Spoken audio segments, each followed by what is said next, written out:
कादराबाद में हुकूमत पंजाब ने अवाम को साफ पानी की सहूलत के लिए वाटर फिल्ट्रेशन प्लांट लगाया ताकि अवाम साफ पानी पीकर मौजूद बीमारी से बच सके, लेकिन कादराबाद में तो हुकूमत ने इसको सिर्फ देगे और बर्तन धोने के लिए लगाया है। जब वहाँ पर मौजूद बर्तन धोने वालों से पूछा गया कि तुम ये पानी क्यों इस्तेमाल कर रहे हो, तो इनका कहना था कि हम इनको रुपए देते हैं इसलिए फिल्ट्रेशन प्लांट का पानी इस्तेमाल करते हैं और इनकी बिजली भी हम इस्तेमाल करते हैं। जब चेयरमैन कादराबाद से इस बारे में पूछा गया तो इनका कहना था कि इसका बिल मैं खुद अपनी जेब से देता हूँ, इस पर किसी का कोई अमल दखल नहीं। जब एसी फालिया से इस बारे में कहा गया तो उन्होंने कहा मैं मौका पर आता हूँ, लेकिन पूरा दिन गुजर जाने के बावजूद एसी फालिया ने कोई नोटिस नहीं लिया। अहले मोहल्ला और अवाम की एसी फालिया से पुरजोर अपील के पाकिस्तान में पानी की कमी होने को है और ये लोग साफ पानी को बर्तन धोने के लिए इस्तेमाल कर रहे हैं। ये अवाम के पीने के लिए लगाया गया है, न कि बर्तन धोने के लिए। कैमरा टीम के साथ मोहम्मद शहबाज, सिटी न्यूज पाड़ियां वाली।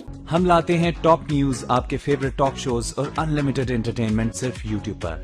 अगर आपने अभी तक हमारा चैनल सब्सक्राइब नहीं किया तो अभी सब्सक्राइब करें और बेल आइकॉन को क्लिक करके हमारी लेटेस्ट वीडियोस के बारे में अपडेट जानें।